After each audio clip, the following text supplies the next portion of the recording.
Much of these stone walls and floors have weathered into dirt and dust, revealing the foundation. Much of the ceiling, too, has crumbled to the ground, layering in flecks and bits. Below me now is such tired soil. Tired soil. There isn't much to do here but burn dead leaves and wait. Watch the smoke rise, curl up fresh and tickle the inside of your nose. Dull as bones it is. But what can I do? I'm stuck. Some might say cursed. I'd rather say bound. I don't like to think very much about it. I kneel to the small fire I've started, taking up a few embers and loam into my palm. It's this glow that stirs me and reminds me that my heart is still beating. I bring the scorched earth close to my face, shut my eyes and breathe it in. I taste it and spit. It's barren. I'm probably going to wait here forever. What? There's an unnatural rustling not far off. West, aye. What is it? Who? Another here? My eyes sharpen and my ears perk up. I feel my heart thumping into my throat. Should I be forward? Give a call? Would that work? Cry out, plead. Help! Help! Damsel! A fool sort of lie. Would that work? No. Go still. Listen. Just listen. Whatever it is, it's right busy about here.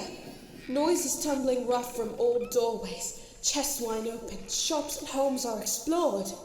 A scavenger, then? Someone found this place? Hearing these sounds is just odd. It shouldn't be odd, but it is. Strange. I should remember such sounds. Oh, the noise is getting closer. Is it? Am I imagining this? No. It's surely in the manor now. Poking around the kitchen and lounge. I decide, on the chance that it will find its way to the ballroom, to stand. I take a good posture and await this new company. And to my surprise, he shows up at the door within the next minute. A boy? A man? What kind of thing's this again? He's carrying a pack and has a bottle on his waist. Maybe he's a traveler then? Doesn't look like he's noticed me yet. He's just wandered in, stare adrift. After a few steps, I catch his eye. He moves a little closer to look me in the face, and then some more to see my feet. He stops there.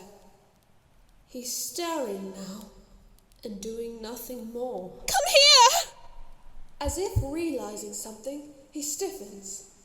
His heart beats loud in the air. I need your help, so come on! Come here! He doesn't bend. What is he up to? What does he think this is? I speak again, this time with a little bite. The hell you waiting for, tit? Oh, have I been rude?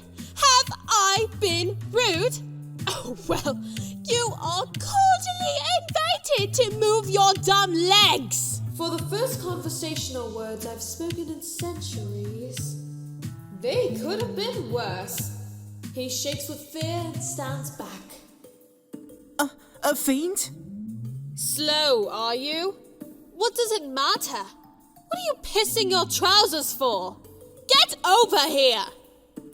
No way. You'll eat my soul. Oh, what? A smile cracks along my face.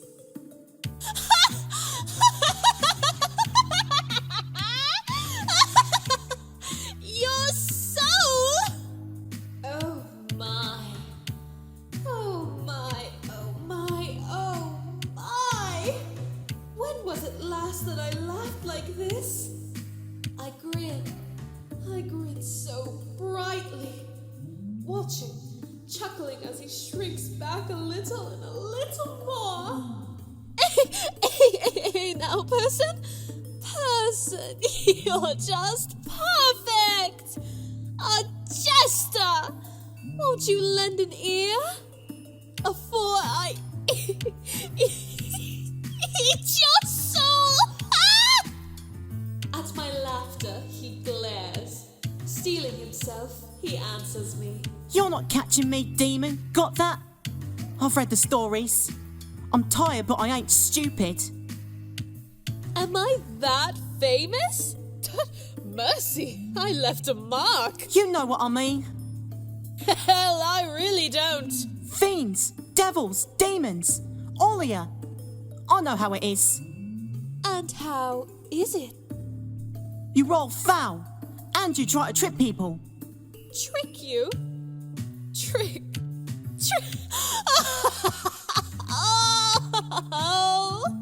Oh, I really just can't believe it. What's happened in the years I've been gone? And what if I'm not trying to trick you, person? What if I just want to hear you? Just want to hear me? What the hell? Like, what's it you've read, lad? Do tell. I'd love to hear a story. I'm a little bored. I think I'll just leave. You turn tail on a bloodthirsty, wicked fiend? Look, I'll know something dirty when I see it. You ain't fooling no one. He's so precious. All right. I'll tell you what. I'll tell you. I, like all us fiends, devils, demons, am plainly trying to win your extravagant soul through my dastardly wit. Honest and true, I'm a rook. But please, at least tell me of what you've read. Why the hell do you want to listen to me so much? Because I am bored. And your voice. Your voice. I swoon. That horse feathers. I really do want to listen. Would you be so kind? He's genuinely considerate. Such a delight. I do want to hear him. In the meantime, I look him over a little more finely. He's got a fair face, but through the fabric of his shirt, I can see that he's muscled. A surprise! Even the soldier boys seemed a bit lean back in the days I rode at Marley. I wonder what it is he does. He smells like an animal in the most pleasant way that can be said. It's quite good. Also, he has the faintest scent of watercress about him, mingled with black oil. What a peculiar lad. I'd really better not stick around. I guess I can tell you some things, though. Yeah, I guess I can tell you. Long as you stay put, you hear? What's keeping me from you is more powerful than I care to challenge, person. Yeah, right, whatever. Here's a story. One from a book I read a lot when I was little. Pardon. I find it very hard to think of you any littler. Quiet!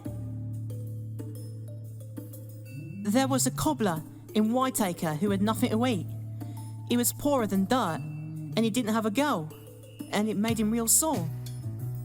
He didn't have a girl? A dame, a sweetheart. He didn't have a wife. Continue. While he was walking down an alley, he met this man. He had on a dark cloak with a hood that covered his eyes, and the cobbler couldn't make heads or tails of it.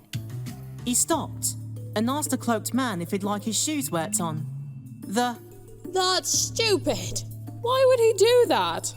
'Cause he needed all the work he could get. Well, he should have gone around ruining shoes if what he needed was work. The cloaked man says he wasn't wearing any shoes, but he could use a new pair. But obviously the cobbler's a cobbler, so he don't make shoes, and he tells him that.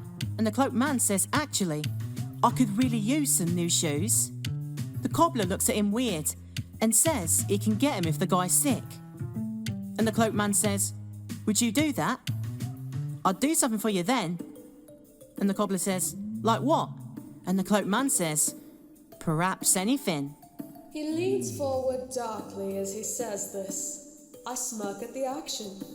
Now, I know what you're thinking. I've heard this one before and know how it goes. Well, you don't, because the cobbler says, perhaps not, and he walks away.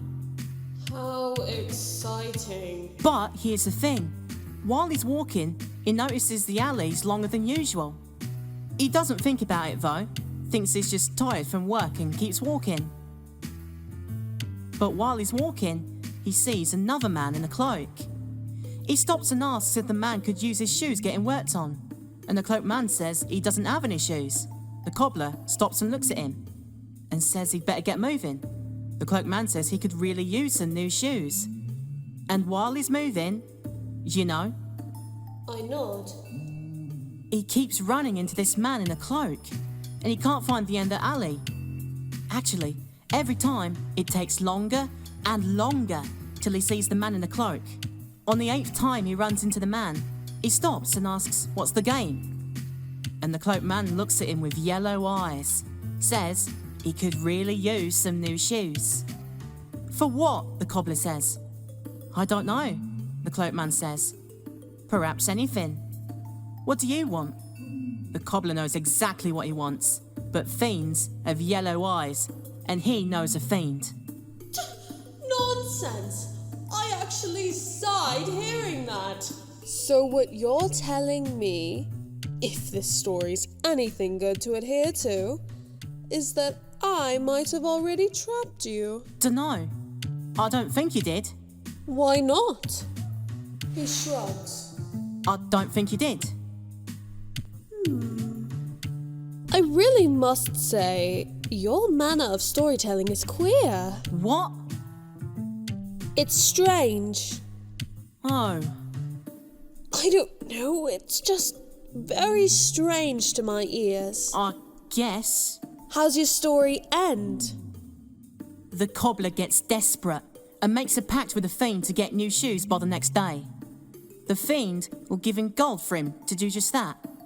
So the fiend gives him the gold, but he still don't make it. The fiend traps him in the alley so he can't leave. His soul is taken and he's damned. The fiend eats his soul and leaves the alley for a farm. A farm? Yeah, I know. I snort. That's comedy. I think it's supposed to mean something, but nah. Point is, don't get caught up with fiends no matter what. You're getting caught up with a fiend right now.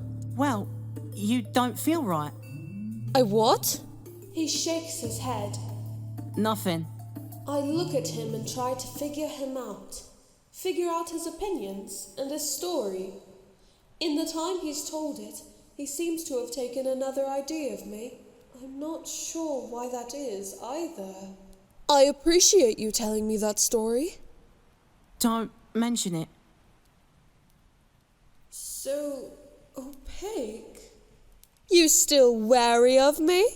Yeah, a little. I frown. Well, Do you want me to tell you another story? the unsolicited author throws me. Is he really asking? But no, if I'm too eager, I can't ask for that.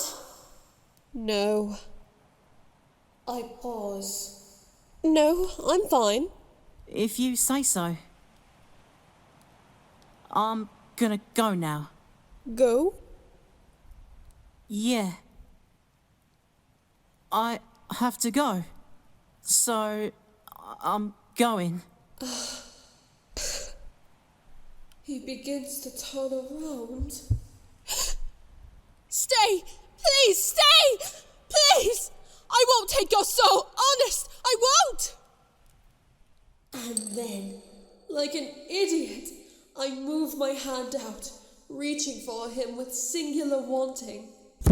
I move past the second meter, past the circle's edge with my fingers, and withdraw with a start as they're set afire. Dropping to my knees, I scream. I cry out and howl, clutching the flames and smothering them. Tears crawl down my face and I snarl with pain. I shut my eyes and moan. I hear him step a bit closer. You're stuck there? Looking up at him from the ground, I feel my teeth chattering. Oh no. I know why I want him to stay. Yes, I know. To rend him.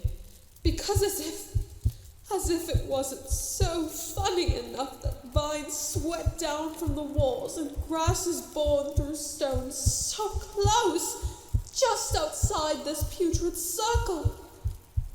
Now there's a human breathing before me. Comedy. Everywhere but here, but near to me.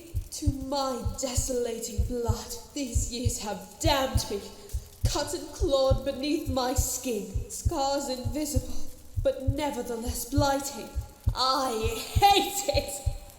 I hate it so much. I hate the feeling it gives to my heart and the strength it takes in kind. I hate it. My flesh heats and I look away from him. Looking into his eyes enrages me. How long have you been there? Long enough to beg! Long enough, you hear? Too long I've been in this stinking pile! It doesn't matter to you! I want to know. Well, I don't want to tell, Sorry, miss. Miss? I take a look at my clicking, stuttering hand. My sight still blurred with tears. It's sizzling. Small blazes dance between the fingers. I take my tongue to it, soothing the burns. You're a bold one, Calling me a flap? What? Huh? No. You're no flapper, lady. It means something different now? Miss is just what you're supposed to call all the ladies. Out of respect. Lapping the flames from the back of my hand, I glance at him. That right? Are you okay? I suck my ring finger and squint. What's that? All right. Fine. Is that okay? All right. All right. Aye. I am a fiend, yes. Heal fast. Though I can still feel it snap and pop in the joints. I whistle cool air through my digits and take myself from the ground. You going to stay? I could. Thank you. I'm actually lost right now. Lost, is it? Lost. That's a sweet irony. Huh? Don't look so addled, person. The irony's quite obvious here, isn't it? He squints. Think! After all, I cannot even be lost.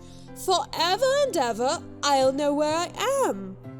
And where I am is stuck. I laugh again, but he doesn't find it funny.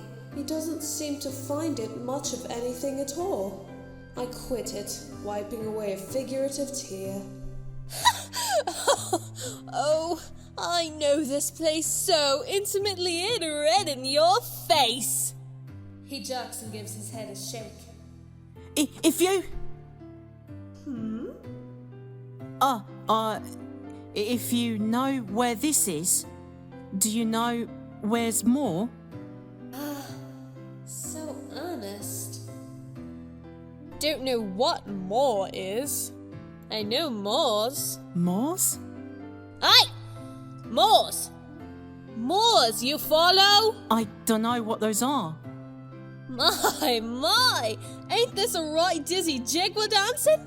Tom's making fools of us both. His look's a bit hazy, as though he's having a hard time keeping his eyes fresh.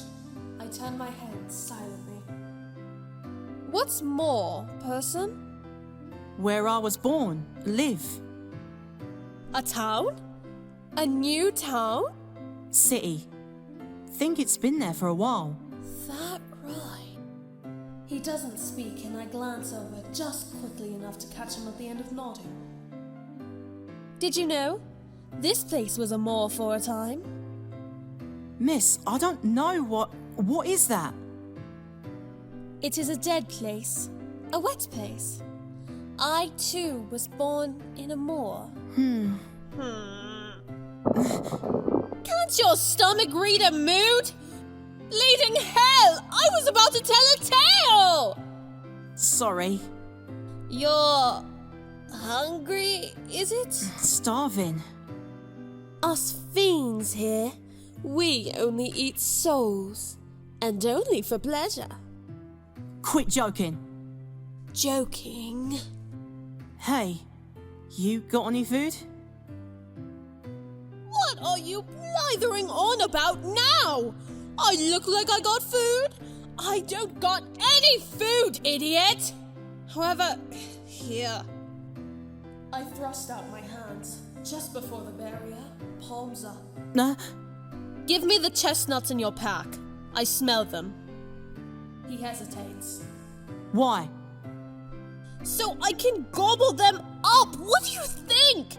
I'll cook them for you. They're not long from the branch to the ground, smells like. You haven't cooked them, and nor have you eaten them. You prefer the taste of them cooked? He nods slowly. I twitch my fingers, waiting. Is there something you want? For this? Your company for the morning. Till noon. That's it? I nod. Okay. Deal. His words spoken like a knell. It resonates deeply, echoing, and shakes ash from the walls. Startled, the boy covers his mouth. Deal, was it? I smile. Here. Did I just... Aye. You made a pact.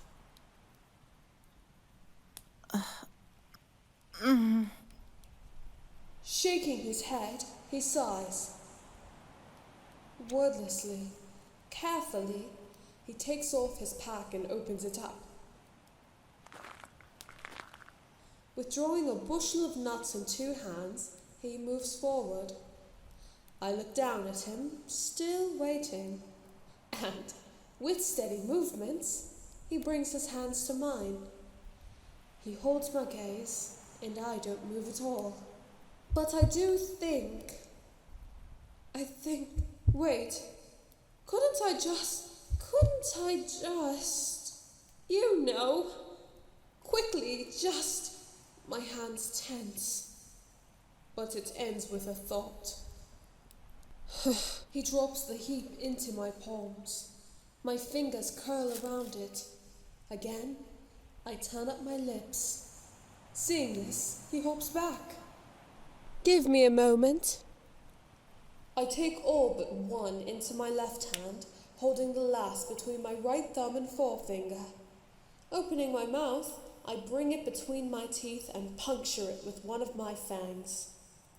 I bite through the shell, making a rough cut from one end to the other, and take it out. Observing the inner flesh of it, I spit out the shreds. Satisfied, I go on to carve the second, third, fourth, and so on. When I've finished, I hold the chestnut aloft and make a hearth of my hand. This'll take a while, person. But not so long. Might we talk some? Sure. Then have a seat. Where did we leave off before your stomach so rudely interrupted? He sits, chin on his knees and eyes half-lidded. More something? Ah, yes. I'll tell you a story about Moors in return for yours. Though, rather than a story, a chat'd be nice, aye? Save you a story for a bit later. What do you want to talk about? Moors.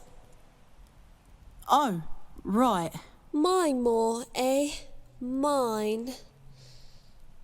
There really isn't much to say, come to think of it. You said you were born there? Aye. Like all fiends, I was born in waste. You've read about us, aye? About how we make barren anywhere we stand, unconsciously drain life from earth for our sustenance. Pallid land and caliginous loft, air crawling low and damp with miasma. The pith of plants choked, sterile. I feel my face twisting to scowl. Sounds,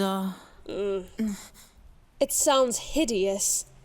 I know because it is. Did you grow up there? A neat question.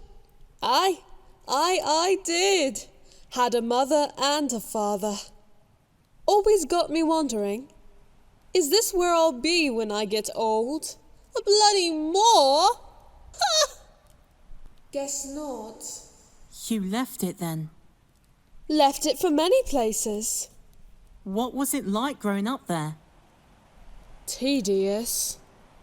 Maybe I shouldn't have brought this up at all, aye? You just don't want to talk about it.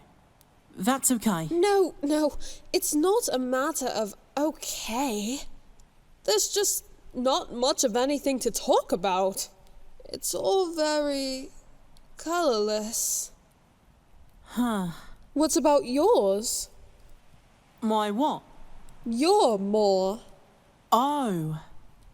It's not really anything special. Just your typical city.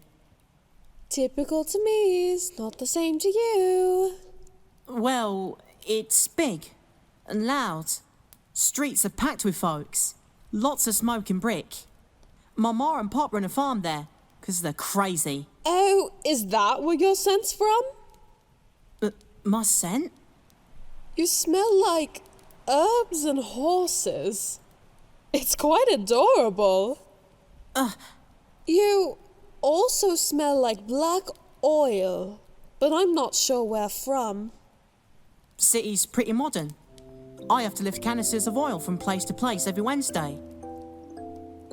Oh, tough. He nods. Very tough. Hey, knock it off, will ya? I do hard work.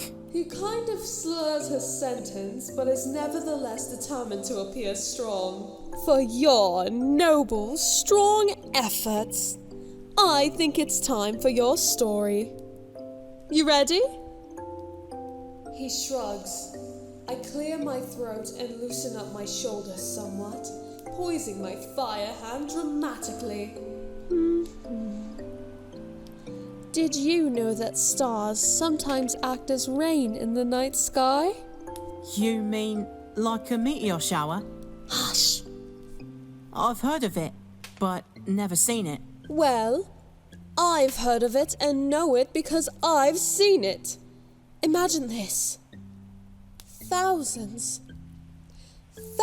of lights, and they all bleed along the cold cerulean mere above. Slowly. Very slowly. Follow? They are so very slow that as they make the long stretch out above you, you hardly notice their drag.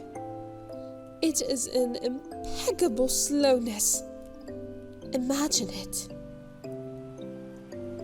He nods very slowly and nods in another way, drifting into my memory. And flash! I flare the fire in my hand. The chestnuts wax, splitting, crackling. He jumps, the light catching in his eyes. Flash! Flash! Flash! Flash! Flash! With each of these words, I stoke the flames. They lick up and dance wildly.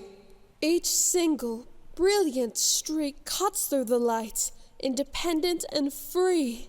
And then it dies. The magic in my palm fades and sighs. It pulses, fades. Pulses, fades. His eyes glaze over. Like this. Like a heart's last beating. Death is quick to these stars. Straying my eyes from the light. Had they so turned? I hadn't noticed. I gazed upon the boy. Say, person, that's sorrowful to you? Huh? He thinks of an answer. It is. There isn't a right answer, person. You don't have to consider it like there is one. You think it's sorrowful? I do. That's interesting. Truly interesting. I end the fire, leaving the chestnuts to cool. I blow on them and breathe on them, ears twitching. These are done now. I hold them out to him. My end of the bargain's met. And you know what?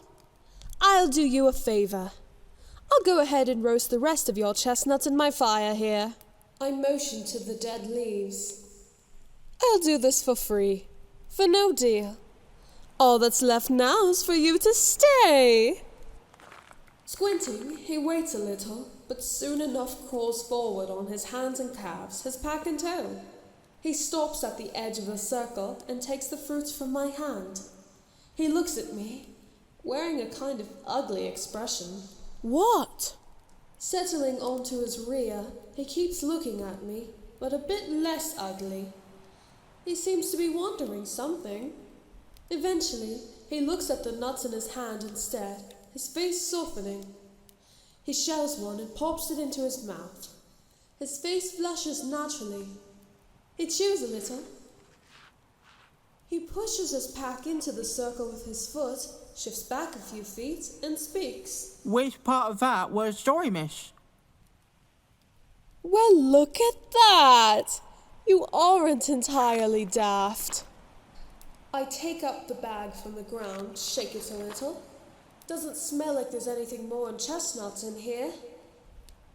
I open it up and check, sure enough finding the things in excess. Some with the burrs still on, some still green. I toss those ones. I still rummage through it, just in case there might be something of interest. There's not. 'Twas a preamble, 'twas. There's a story to it for certs.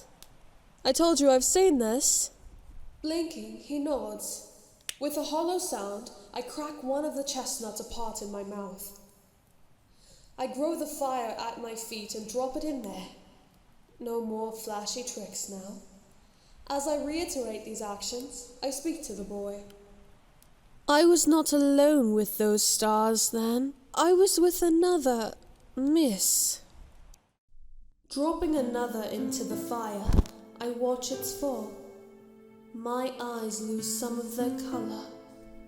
She was fair, young, and human. A perfect miss. Such a charming girl. We would dance together and sing, press close when unseen.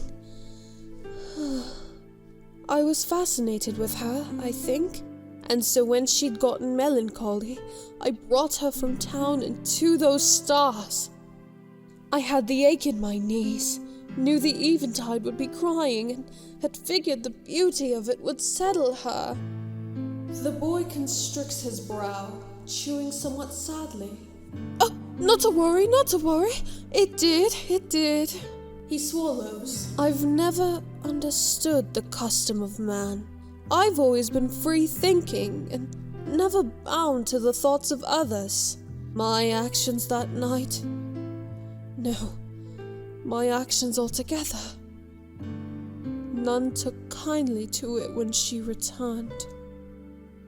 What happened? What happened? What?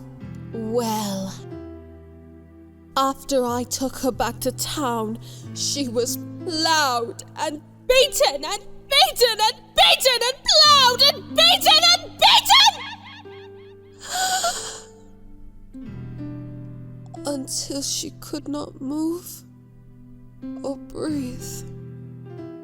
The boy stares, a nut in his hands held stiff only so near to his parted lips. I buried her under the sky where I last saw her smiling. He closes his mouth into a frown. A century later, I returned to her spot and found an olive tree grown there. It was the sickest thing. Gnarled and twisted it was. Furious, I razed the entire plant. Its trunk, its bark, its branches and leaves. I scorched its roots. Would have torn out the roots, the refrain to not disturb her. Yet last I'd seen, it remained. Alive, born fruit, and uglier than before. Isn't that the most wonderful story one can tell? No! I dropped the last of the chestnuts into the leaves. Didn't you mess up the guys who did it? Mess up? You're a fiend. You didn't eat them? I didn't eat them. What happened to them doesn't matter to the story. I want to know.